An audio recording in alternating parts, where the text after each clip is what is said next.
So I am 2 years into running my watch business, so I thought I'd recap how it's been, what I've learned, what the challenges have been, and some of my biggest and most proud successes.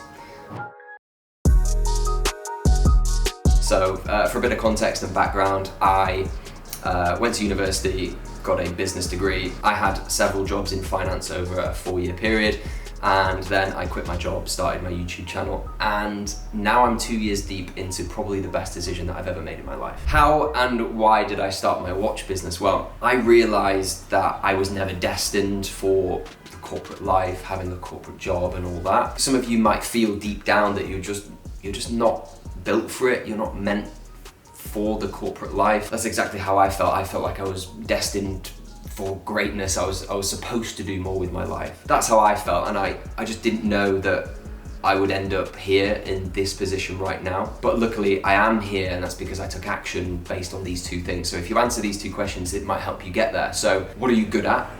Like really good at. Think about that, okay? And then what is your biggest interest? What are you passionate about? Like, it might be a hobby. But if you can combine those two things, what you're really good at and what you're actually interested in, if you can find what that is or what those two things might be, you can create a business for virtually anything, in any industry, sector. For me, it was watches and creating content. And I've combined the two things, and I have a pretty decent business after 2 years. I was already creating content on YouTube about watches. I was making watch videos about my collection, certain watches I bought, and also with other watch businesses. So for me, the transition into starting to sell watches as a business was a little bit easier because I was just talking about my passion, and it was fun for me at the time. So what did I do? Well, I put £25,000 into the business. What do I mean by that?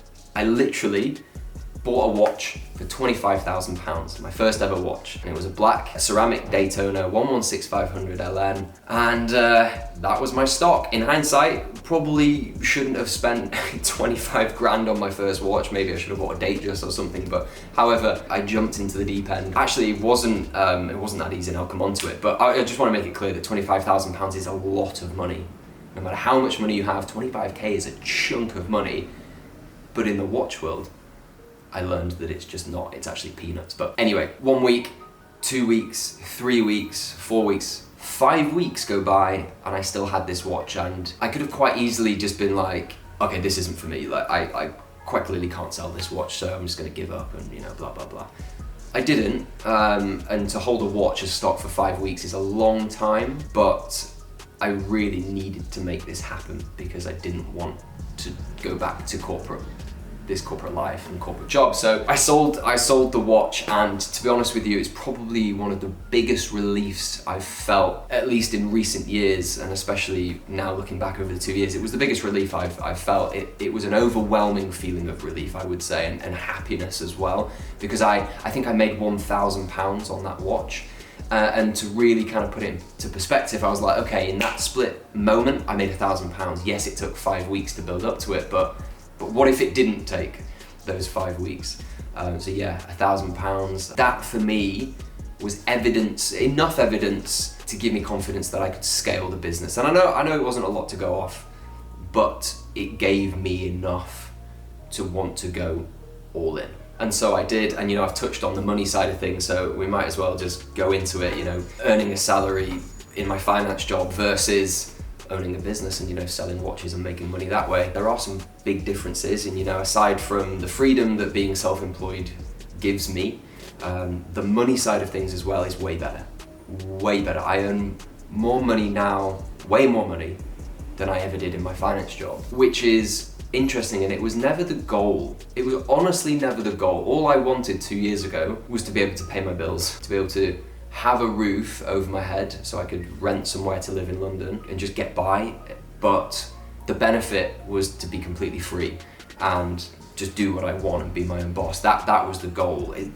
More goals developed and became more concrete over time because I wanted to grow and scale the business to make, and you have to make more money to do that. But at the time, yeah, it wasn't. But yeah, the money after 2 years of being in this game is very good. It can be very good. But obviously it depends on the business and what your ambitions are with your business, but money earned can be very good. can be very lucrative. I guess though the difference is, with a salary that you earn every month in a corporate job, a 9-to-5 job, that is whatever you get in your pay packet, that is your net salary and it's yours. With what I earn every month with my business, it's stuck in my business account, right? Unless I release it through a monthly salary or dividends at the end of the year or whenever it may be. But technically it's not my money, but it is. So there is a slight difference between the money I make through my business versus the money I did make in finance. And it's also probably worth mentioning, so that £1,000 that I earned from my first ever watch, that wasn't net. Like, I didn't just get £1,000, right? It was part of the business. It was the business's money. So I have to pay VAT, which for a watch business is 16%.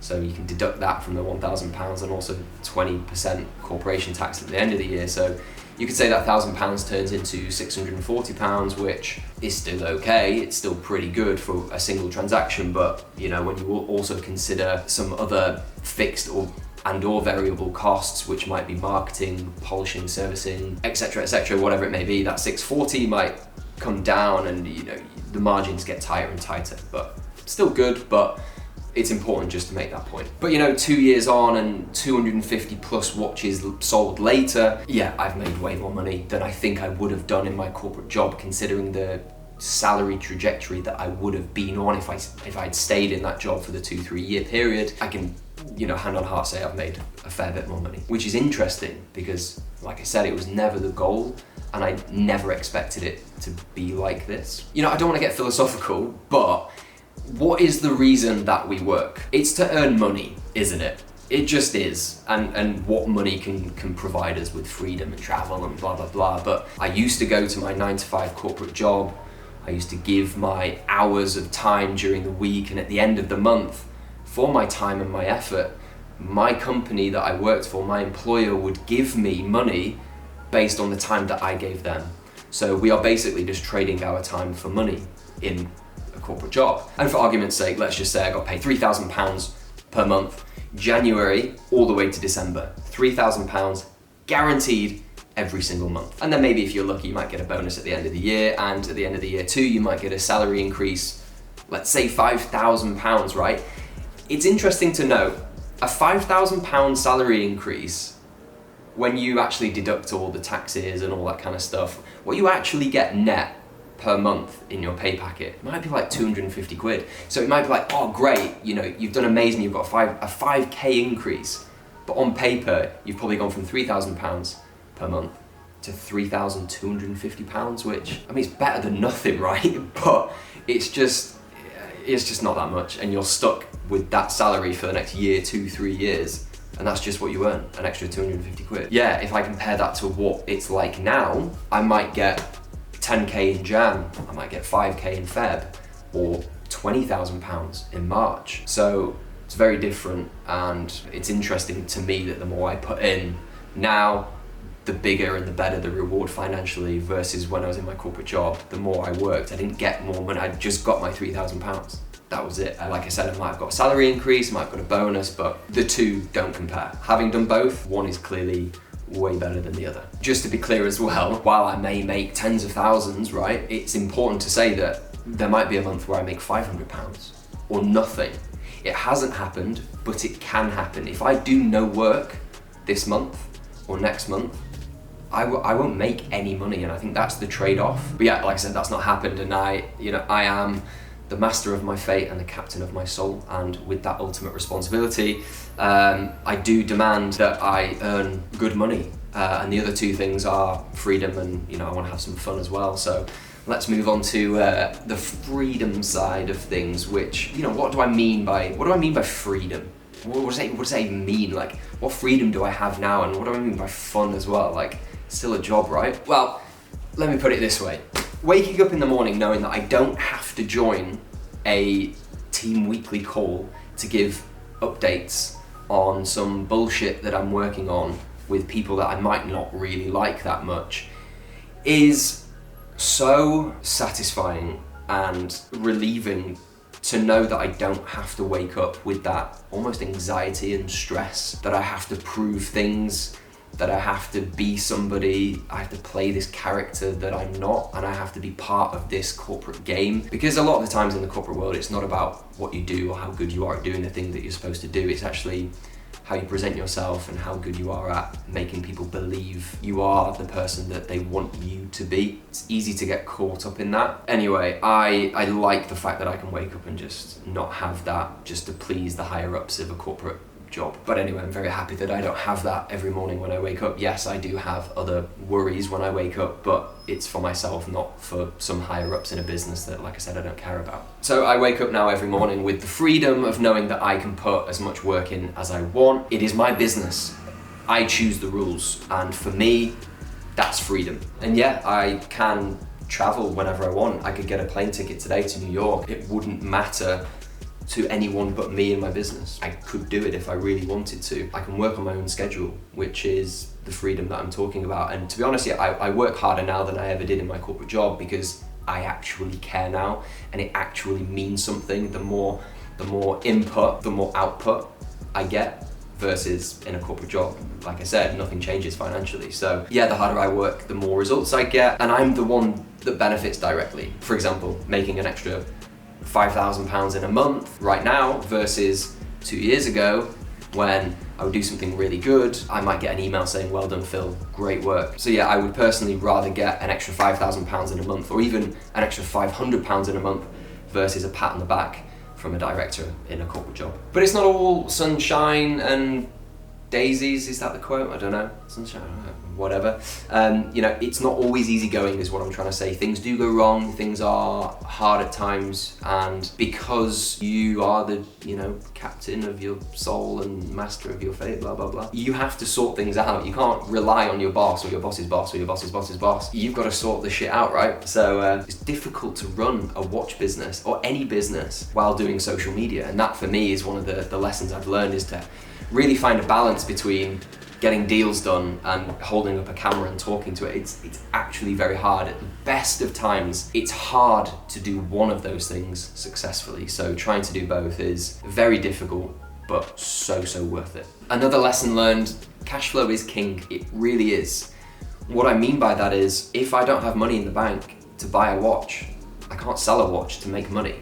So if I've spent 50k, 100k on watches, and that I have 10 watches sat in stock, and someone offers me the best deal of a lifetime and I can't buy it because my cash flow is poor, because I've no money in the bank, and because no one's going to buy this dead stock, I can't buy it. I can't make that really good deal that I want to. So for me, it's all about churn. It's all about getting a watch that will sell quickly and doing that as many times as I can in a month. That is something that I've learned is very important. It doesn't matter if you have the best watch in the world, like a new reference Panda Daytona. So what if you have that in stock as a business? So what, right? It's great. It might look amazing on the outside to the public, but if I can't sell it and make money from it, what's the point having it? Cash flow is king. Another thing is, I need to be a jack of all trades. You've probably heard the quote, jack of all trades, master of none. I literally need to be jack of all trades, master of one. And as a founder of a business and as the steerer of the ship, I don't know what that one thing is yet.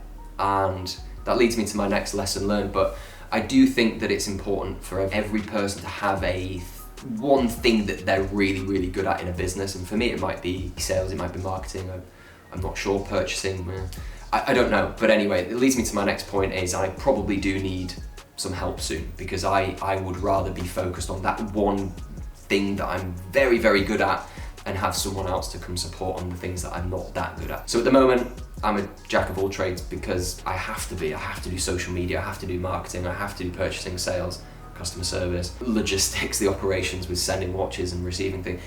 There's a lot to consider. Another point is, I got a degree in business, right? As I said at the start of the video, but I can honestly say 90% of the things that I learned were through practice and the practical side of actually starting a business and having a business and running it yourself, versus the theory of business. The two are just so far separated in terms of what you actually learn. And so yeah, I honestly couldn't tell you what I really learned at business. The 3 years, money down the drain for me, wasted. Yes, it helped me get the job, but I didn't think I was going to quit and do this, but helped me get a job. Hindsight is, yeah, I probably should have done it. No, it's interesting, you learn a hell of a lot when you start your own business. It's funny because I liken this to having a baby, right? I've not had a baby, I'm not thinking about it, but starting a business and running a business it's kind of like having a baby. You think you know enough, you think you know what it's like to raise a child until you actually have a baby, and then you realize that you probably knew next to nothing and you're kind of winging it. But that's fine, like it happens in life. I feel like, you know, imposter syndrome can be real. It is a real thing for some people, and it basically means that people don't really know what they're doing. Like if you have a corporate job right now, your boss probably doesn't know, and their boss probably doesn't know.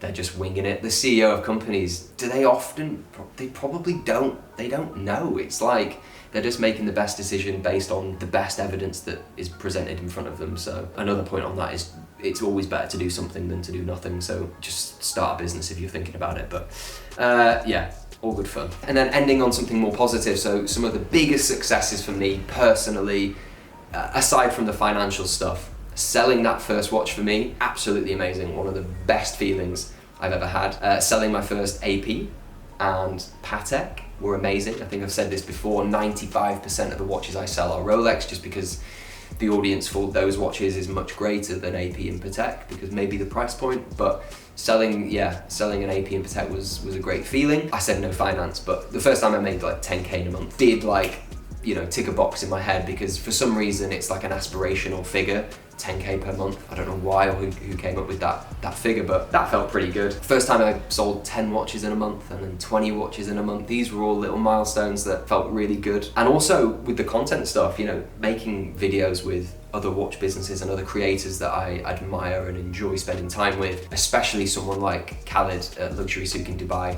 What an awesome experience. If you've not watched those 3 videos of me in Dubai a few months ago, go check them out after this video. They were some of the biggest successes. I just want to end on saying thank you so much for all of your support. If you've bought a watch, sold a watch, if you watch these videos, if you like the video and subscribe. Do you know what? It's changed my life. It really has. And it's something that I'm very mindful of and super grateful for. Huge thank you to everybody that supported, even in the early days. Anyway, here's to another 2 years. If you do want to contact me in the business, you can Instagram me, email me, WhatsApp me. If you want to sell or buy a watch, I would be happy to help. Thanks guys, see you in the next one, bye bye.